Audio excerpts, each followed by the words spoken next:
Welcome to this place of peace, justice, and hope.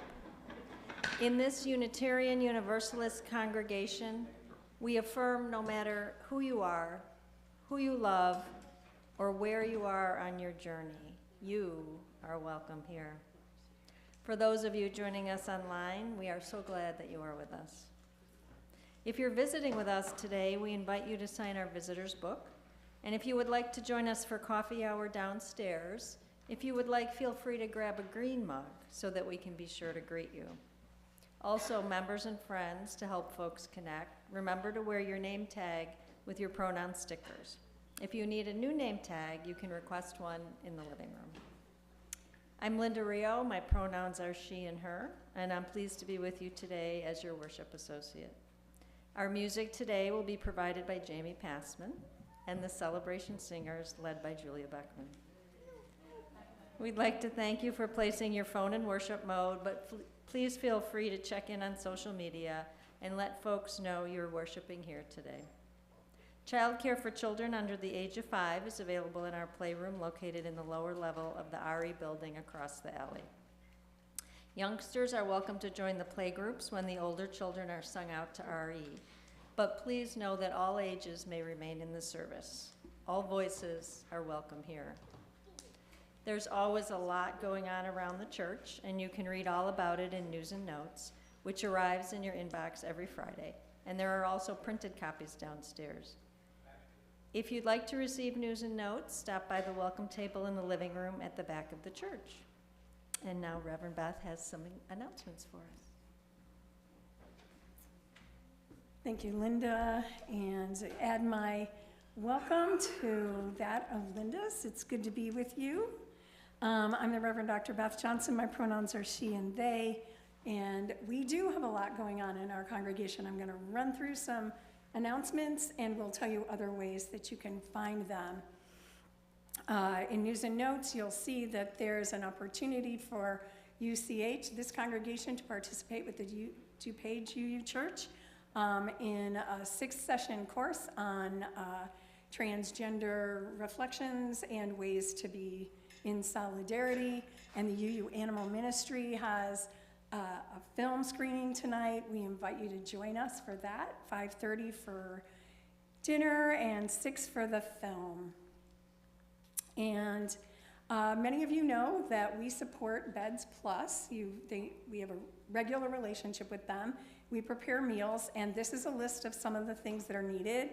And I do believe that we have a copy of News and Notes in the social hall, and you can see some of the things that are needed for them. We need some meals, fruit cups, cookies, and chips or other snacks. So if you can do that, please bring that next week. We're all in, y'all, right? Are we all in? We're all in. Okay, so for those of you who don't know, we don't want to be too insider. We want to let you be in the know. Oh, I'm sorry, there's going to be a lot of that until our stewardship campaign, our 24-25 stewardship campaign is kicking off. Everyone is invited for coffee and dessert on Friday the 23rd at 6:30, and we really, really, really, really hope everyone will be there. We're really excited about it. I'm really excited because I get to do our new UU workshop with Pam Fodor and the membership team. We're going to have 2 sessions on February 25th and March 10th. Those are Sundays.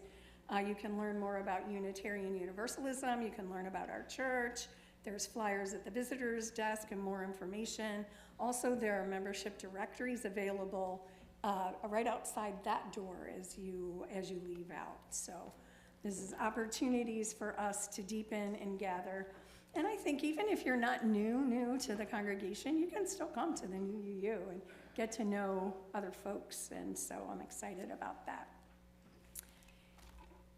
And so we just pause and recognize that we here in the western suburbs inhabit areas that are the traditional territories of indigenous peoples, including the Kickapoo, Peoria, Potawatomi, and others.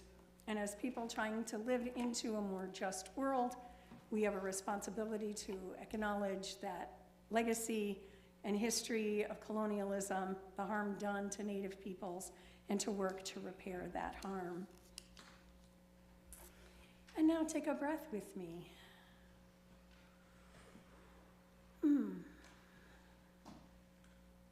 It's good to be together.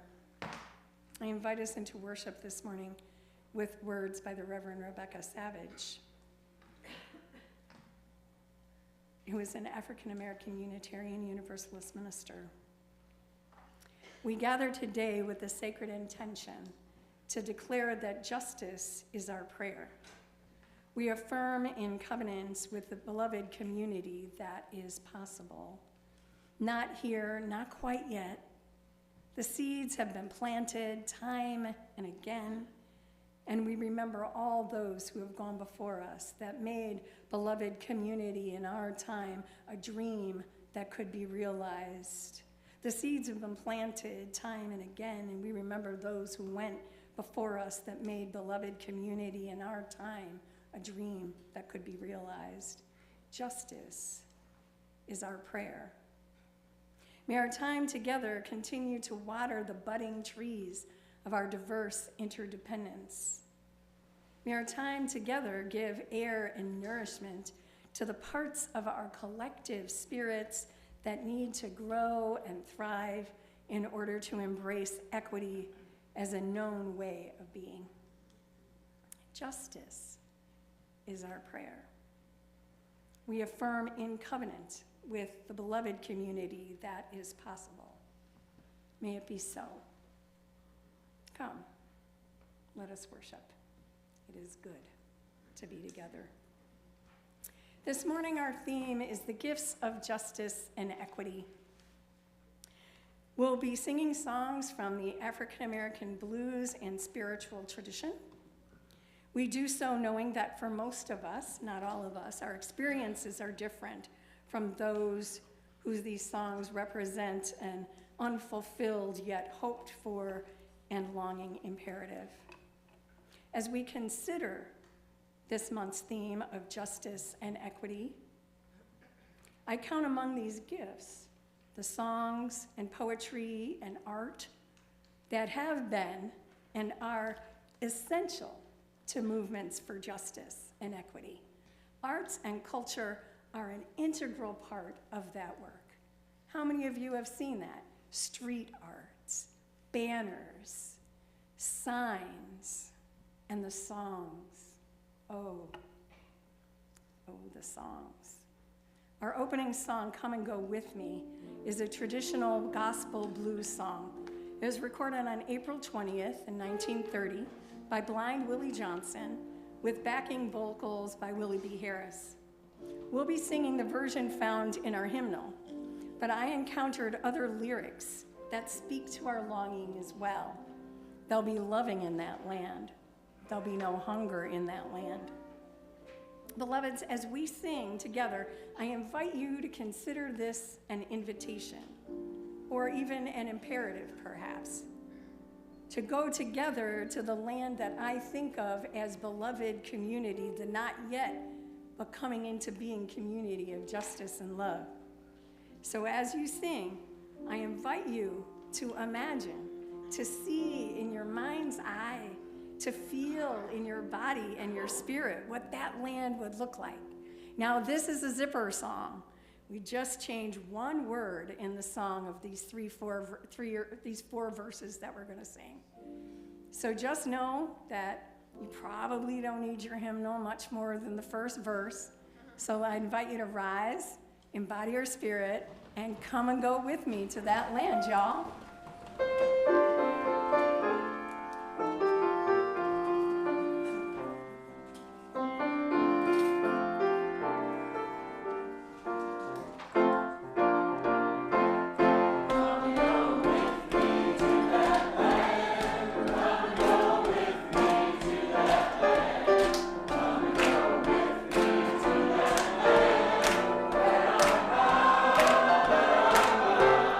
Come and go with me.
Our chalice lighting words are The Sacred Power of Justice by Jamie Yandel, who's a UUA transgender support specialist.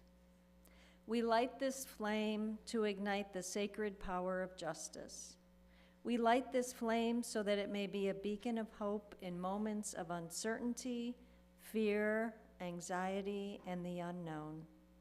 We light this flame and are emboldened by its blaze, knowing our strength as a prophetic and powerful people is rooted in the diverse ways we answer the call to love. Thank you, Linda, and it's time now for our Time for All Ages.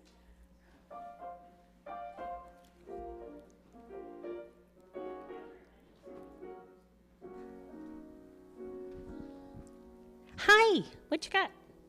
A heart? It looks like a heart. So a couple weeks ago when we were together, we talked about the word equal. Remember that? Can you tell us what equal means?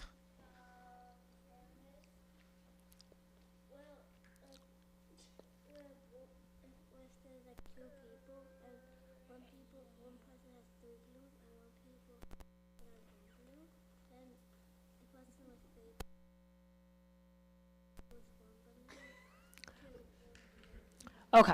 So what he said is equal is if one person has 3 balloons and the other person has 3 balloons, then they each have the same amount of balloons. Okay. Now, what about fairness? Is fairness the same as equal, things being equal? If you saw his face, it was. Sometimes when things are equal, it's fair. But there are some times where just because things are equal doesn't mean that they're necessarily fair. And today we have a video that's going to kind of show that. So here we go. 3 kids turn up to a football match. One is tall, he's 50 feet tall. Right, okay, fine, he's not that tall. One is average height, and their friend is very short.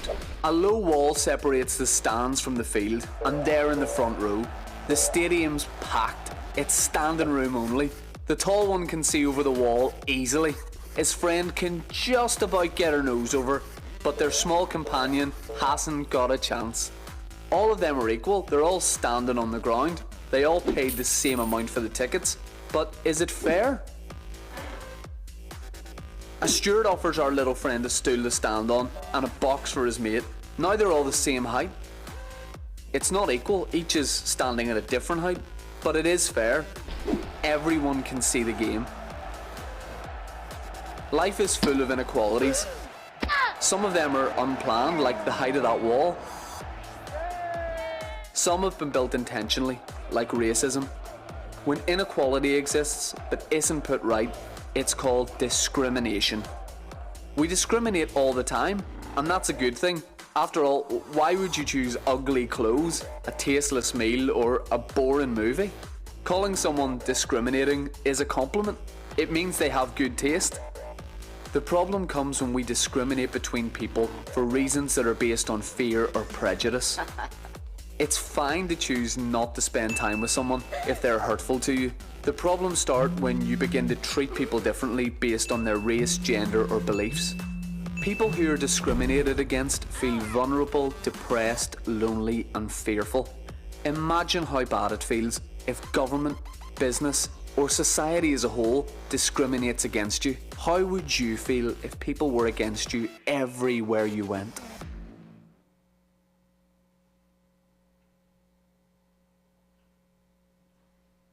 That's what we're going to talk about on the other side. Ready, guys?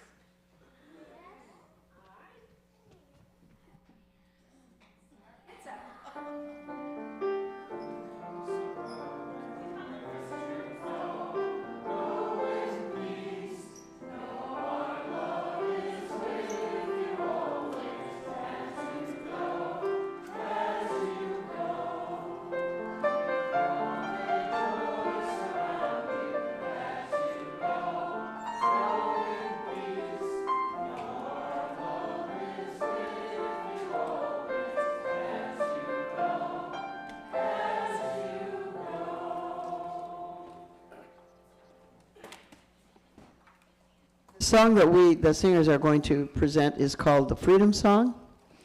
And to introduce it, Reverend Beth asked me to give a little bit of the history. The text was written by a composer named Lon Beery, and I had to laugh because he composed it for his middle school choir. But we are singing a much more advanced arrangement of it, so good. But he set it to Brahms' First Symphony to give his students an introduction to classical music, which is very dear to my heart for sure, but also the words that he wrote. Please, I hope that you can hear us all. Our diction will be good, because he wanted to introduce his students to the theme of justice and freedom, and that's our goal for all of us someday.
That was really lovely. Thank you, choir.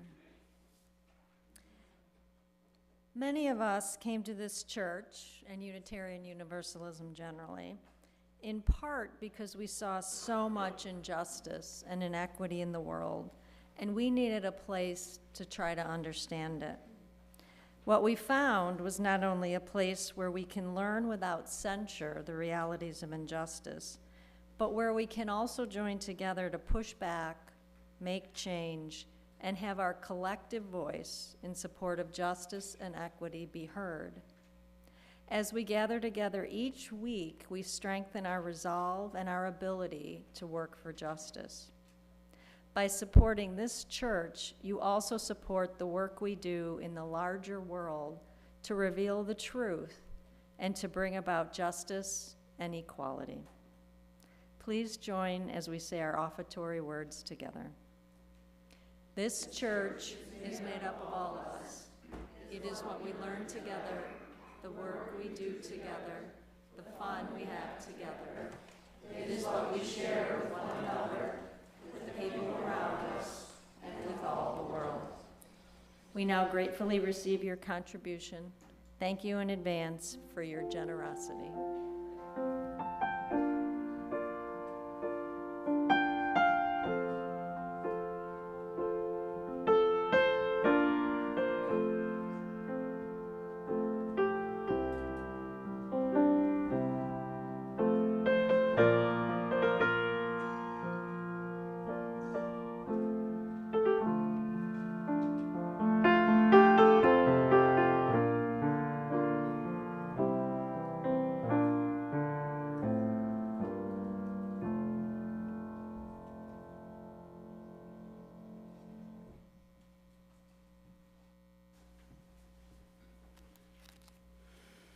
Thank you, Linda.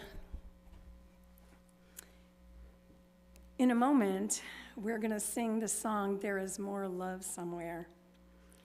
Before I want to situate it as I have the others that we're singing today. It is an African-American spiritual, which, as the Reverend Kim Dubas notes, is incredibly radical, suggesting that what's in front of us isn't everything. And there's more for us to do, to explore, resist, to open ourselves to. This is a song of resistance from the time of slavery. UU Minister Dan Harper notes the song originates from the Gula people of Georgia's Sea Islands, people who managed to keep their direct cultural connections to Africa. It's a song that of the deepest spiritual longings and hope for the future. As I read around and looked at this, I found that Harper had included an early recording of the song by Bessie Harper, which the version conveys the depth and meaning, and I recommend it to you. We're a predominantly white-bodied group, but not all of us. And as we sing this song, I invite us to reflect on the longings and the pain out of which this song was born, to acknowledge the suffering of our siblings, past and present, who found and find that singing is a way to both soothe and build solidarity. And we sing it, beloveds, knowing that we too, all of us, have our longings. Different perhaps from those for whom these songs were a lifeline, but connecting nonetheless to our own aspirations, our own longings for hope, our own longings for love, our own longings for peace, and yes, joy. Again, this is a zipper song, meaning only one word will change. Once you sing the first verse, y'all, you have the song. Only one word, hope, peace, and joy will be added to love. If you're able, I'd like to invite you to ignore the screen once you have the song. Folks who sang and in movements for justice, and we still sing the song, do so without the words or the music. So still sing the song in whatever way is best for you. Of course, if you need to refer to the screen, please do. This is simply an invitation. I invite you to take a breath. And I invite you to decide if you want to rise or sit as we sing together. Some of you might want to rise.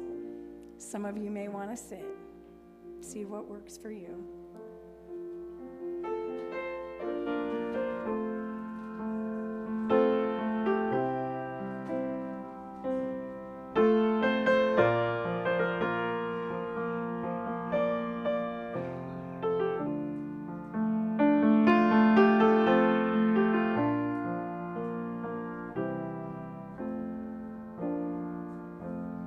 There is more love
breathe.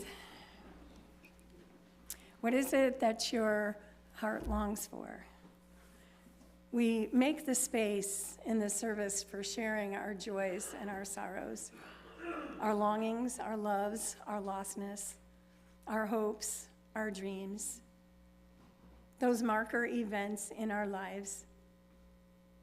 Perhaps you have a joy that is singing in your heart, or a sorrow that you know in which sharing it, your sorrow will be held in community.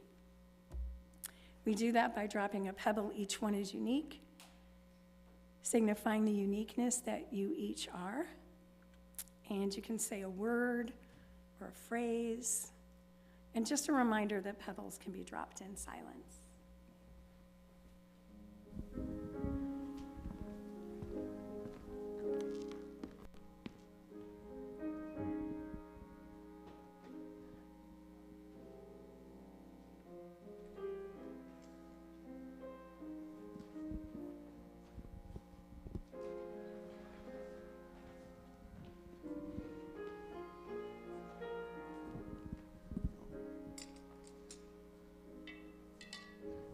For my mother, I'm Charlie, and this is for my mother, Betty, who went to the ER on Wednesday evening.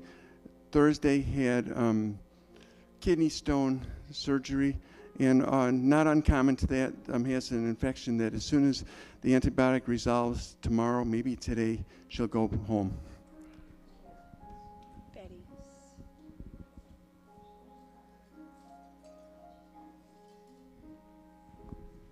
My name's Suzanne. I dropped a blue stone in there because that's my son Sean's favorite color. And in 5 days, he'll be turning 18.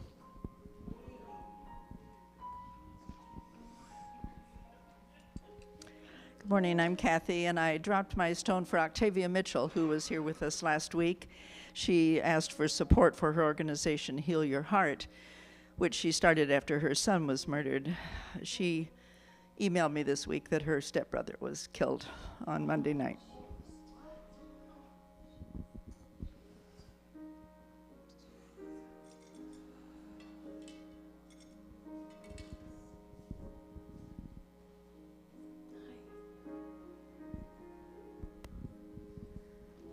My name is Wendy. I'm from Olympia, Washington. My mom is here. She's in rehab right now, and I don't know if she's going to make it. Thank you. What's your mom's name? Sandy. Sandy.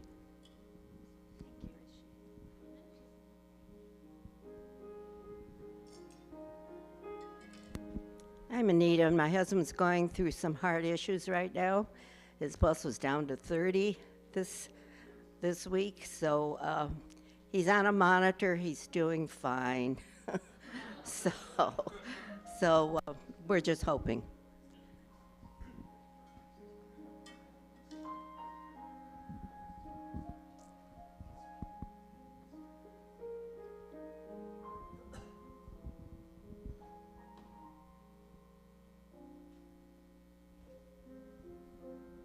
For those joys and sorrows, those spoken and unspoken, will you hold with me a moment of reflection?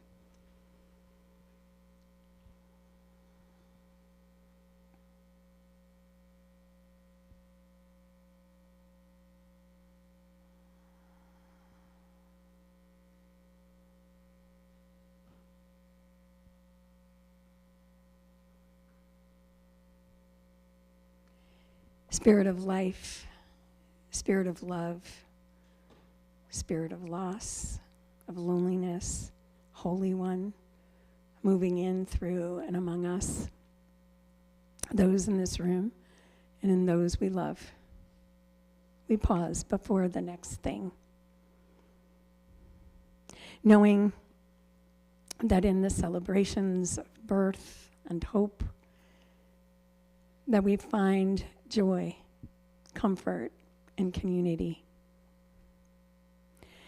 And in those moments of sorrow, uncertainty, fear, the unknown, the loneliness, and the loss, Holy One, With each breath that we take, may each be reminded of your nearness, because you are not only as close as our breath, but you are our breath. In each moment, we breathe you. You breathe us. As we move from this place, may we never forget that we are knitted together each to each, and that together we are more than we would ever be alone. And you, each of you, know this. You, your beloveds, and all are held in love and mystery deeper than you can know. I promise.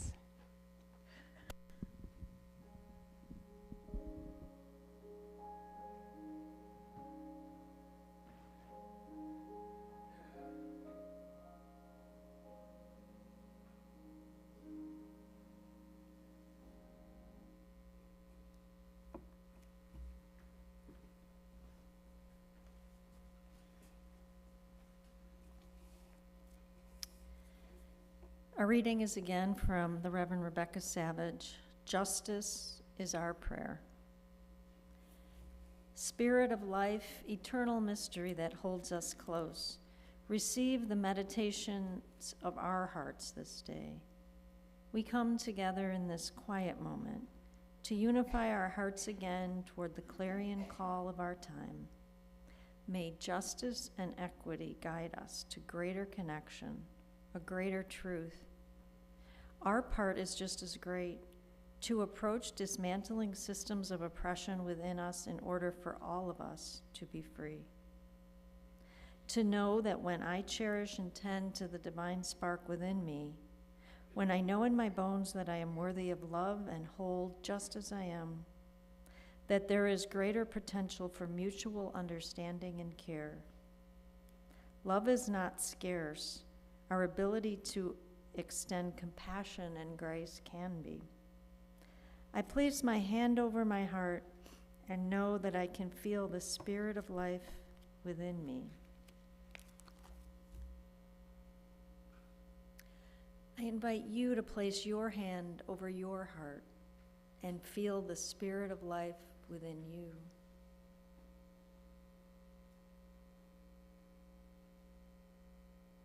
The spirit of life is divine within us. The spirit of life is here. This is the beginning of justice and equity when we go within, in order to be of service in our communities and our world. May it be so. Amen.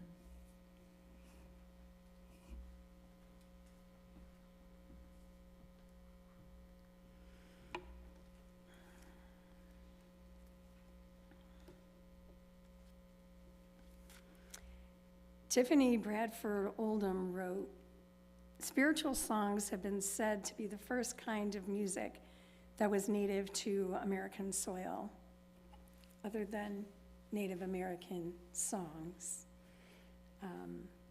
And like soul food, these songs have been passed down for generations, and their legacy built upon other Black Americans influenced by other musical genres, such as jazz. In a moment, we're going to sing an African American spiritual, Hush. The original lyrics include, hush, hush, somebody's calling my name. Oh my Lord, what shall I do? Sounds like Jesus. Jesus is calling my name. Oh my Lord, what shall I do? It goes on. Oldham goes on, like many Negro spirituals, the song was purported to be a coded song that would alert others that someone was attempting to run away to the north. When sung, you can hear the singer begging those around them to be quiet so they can hear. When this song is sung at funerals, she goes on, you can usually hear the bone-weary, tired spirit that is reaching out, yearning to be free. We can speculate, she says, that what they were trying to hear was the call to run away, either physically or to die, ending their torment. What I want, however, you to take away from the song and other Negro spirituals is how often the theme of going somewhere or transformation is used. This signifies that slaves not only the enslaved people, not only didn't give up hope, but were still yearning for freedom. Now, personally, I struggled to find an image for this brief reflection. So I turned to African-American artist Norman Lewis. This piece that you see in front of you is referred to, it was untitled, but is referred to as March on Washington. It was created in 1965 in oils on fiberboard. It gave me a sense of movement in response to a call, and it was part of a show that took place in Philadelphia. His work is beautifully impressionist abstract work, because there was nothing literal that I could find to convey the sentiment of parts of this service. What do our Unitarian Universalist values, grounded in liberating love, call us as individuals and a congregation to do and be? We began our service with an invitation to us all to come and go together at the land where there will be freedom, justice, and of course, there will be singing. Now I invite you to breathe with me again. As we consider the gifts of equity and justice today, I invite us to sing this song humbly, knowing that for some of us here today, this does not represent our tradition or our heritage or the experience of our ancestors, but for some of us, they do.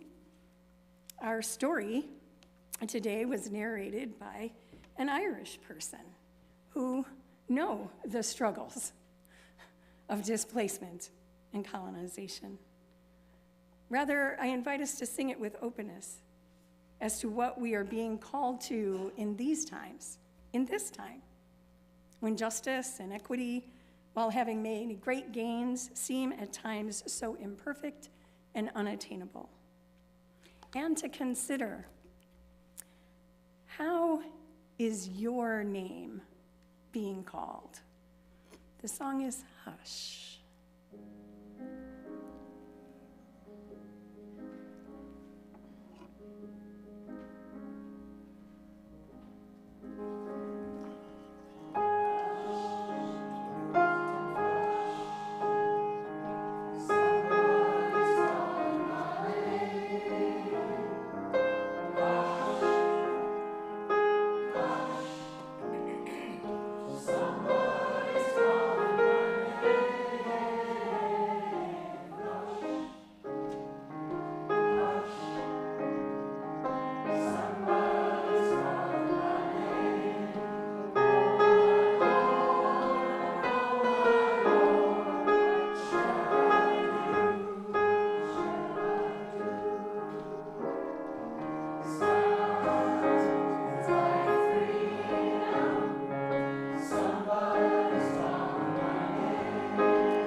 Amen. Can I get an amen? Amen. What or who is calling your name, beloved? What does this voice sound like? From whence does it come? From within? From without? Both? Where do you feel your call? In your head? In your heart? In your hands? In your feet? All over your body? Sounds like freedom. Sounds like justice, yes.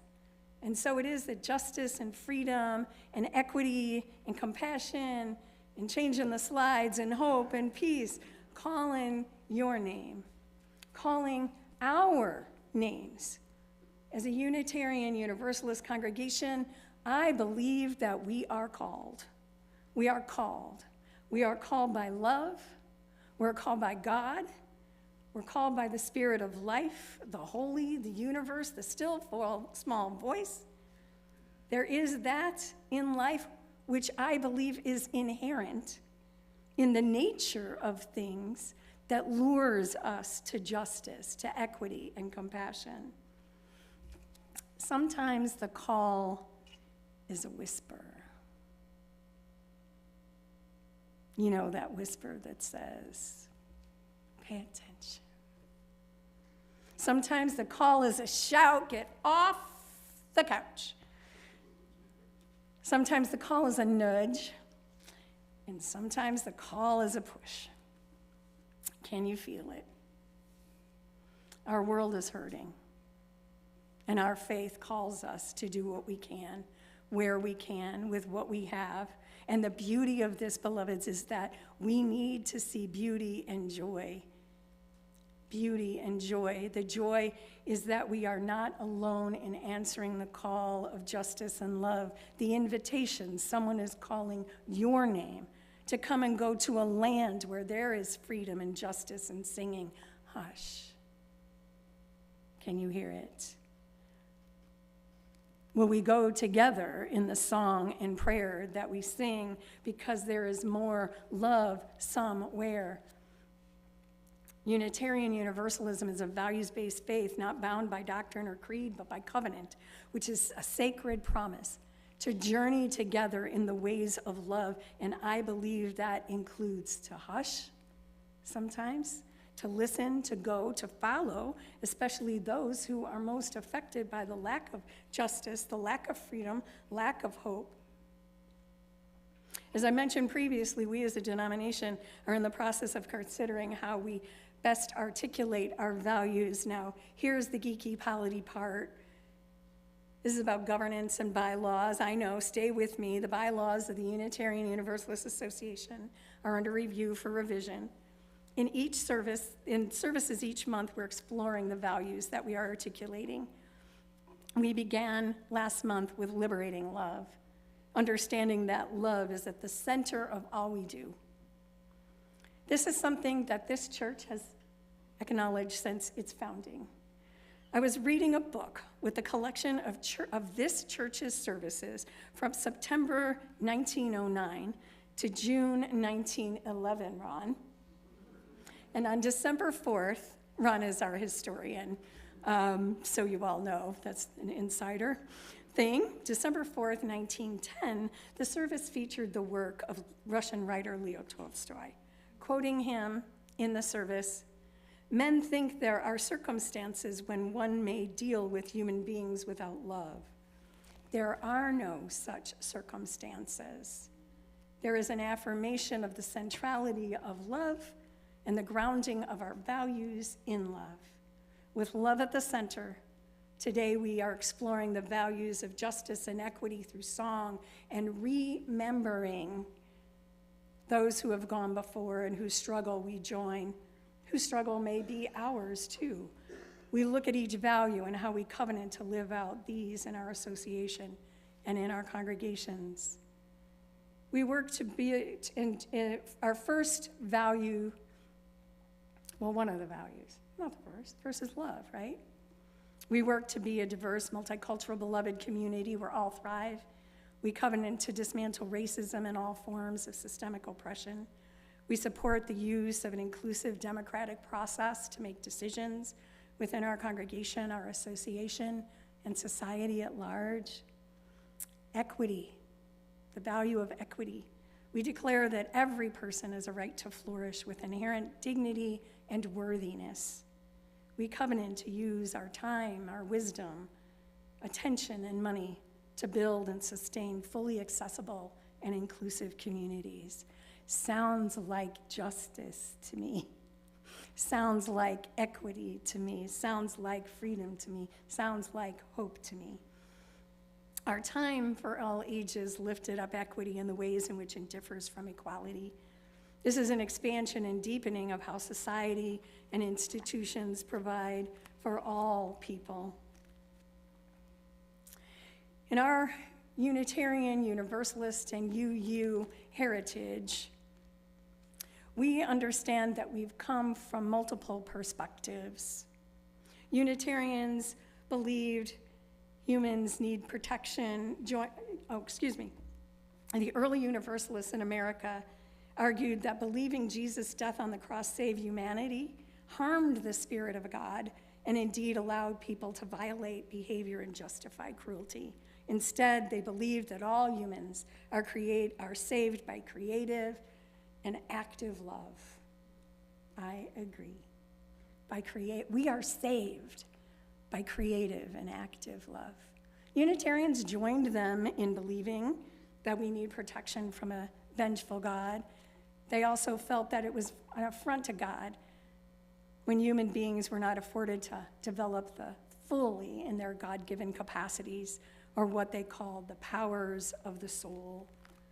These are the inheritance of our living tradition, and the Unitarian Universalists drew together to join in understanding and living out not a creed, but a covenant, not only with one another, but with life and with love. Last Sunday, the discussion group engaged in the topic of God and the afterlife. I was disappointed that I couldn't attend because I was away in Palm Springs, and that was not disappointing. It's just that I love a good theological discussion, and I'm passionately interested in what y'all think about it, and I heard all about it. It sounded wonderful, and I assure you that there are sermons coming and a class on God and theology this spring, so hang on. But I want to mention now is that we do have theological grounding for the work that we as Unitarian Universalists are engaged in, these values of equity and justice. I'm thinking of Unitarian minister and abolitionist Theodore Parker, who said, "I do not pretend to understand the moral arc of the universe. Because you'll recognize this, how it was changed by Dr. King. I do not pretend to understand the moral universe. The arc is a long one. My eye reaches but little ways. I cannot calculate the curve and complete the figure by experience of sight. I can divine it by conscience, and from what I see, I am sure it bends towards justice." Our Unitarian Universalist tradition affirms this and more. I take a moment at this time to simply note the birthdays of two important pivotal writers. The gifts of justice and equity include the work of artists of color. And we need to celebrate Black history every month of the year.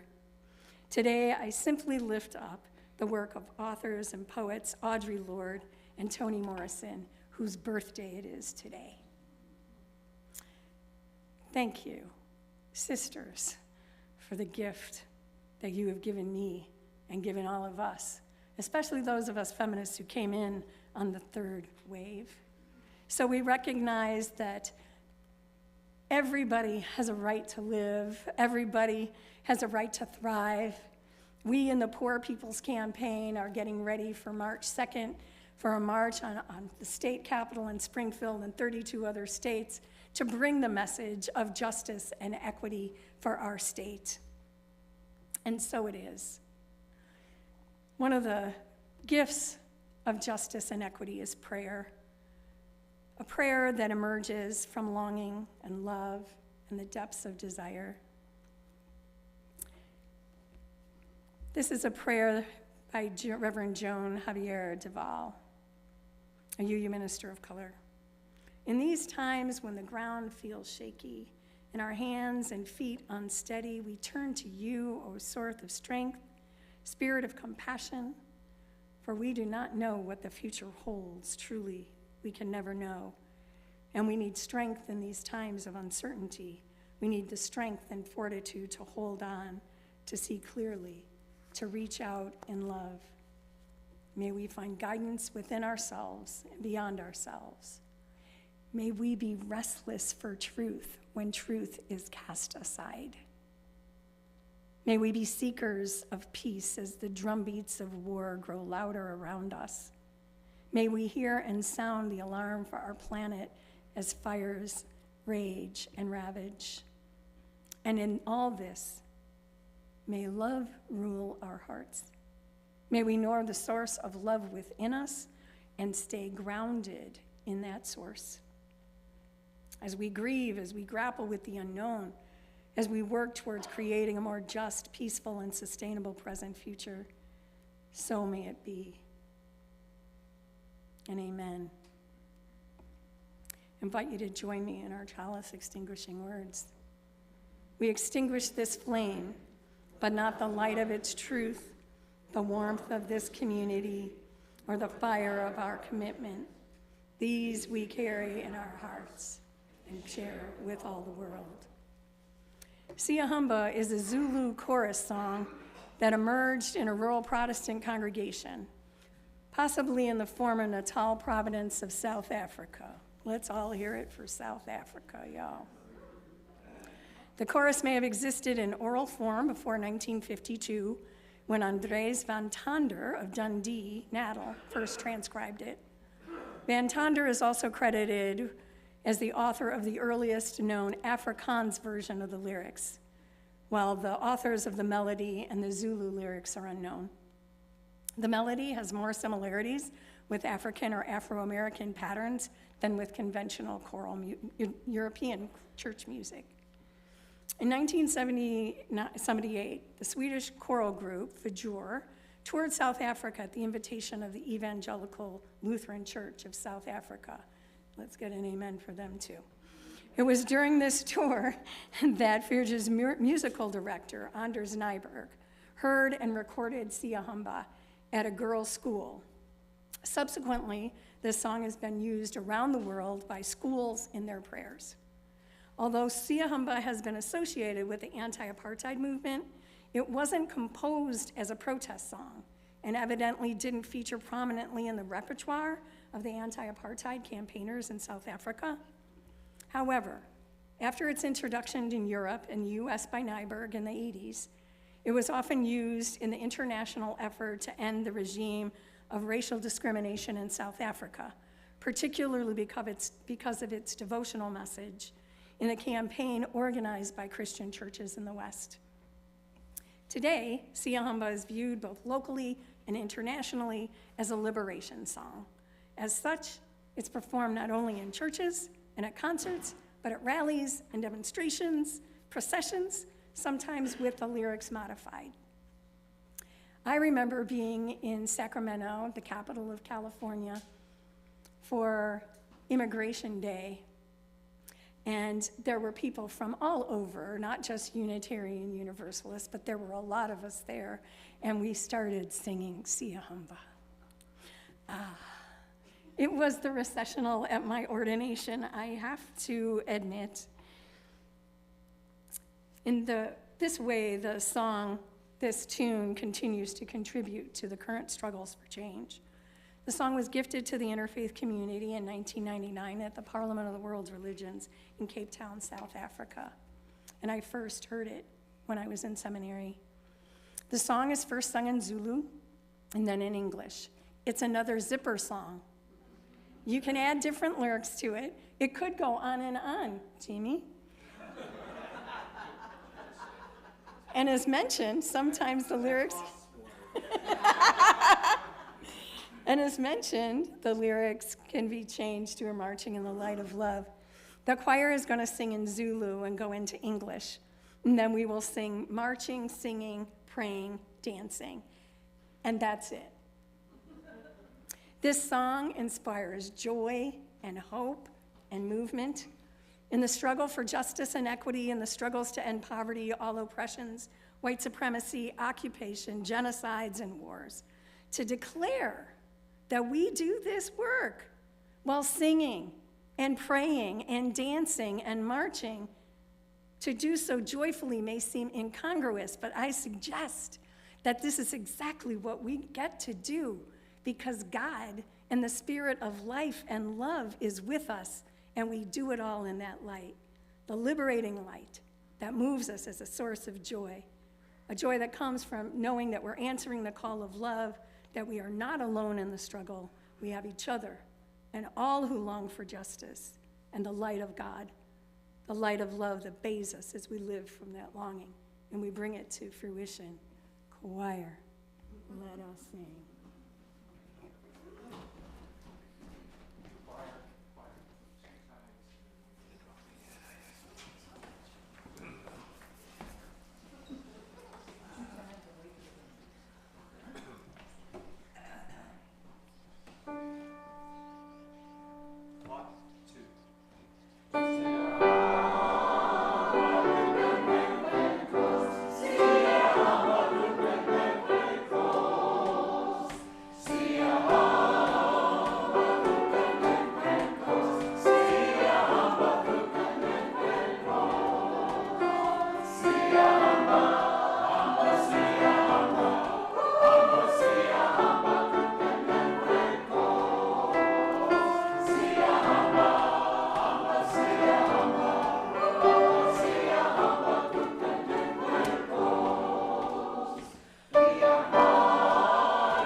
Beloveds, as we turn to go forth from this place, go forth singing, dancing, praying in the light of God, because you know that that spirit of life and love is pulsing through you.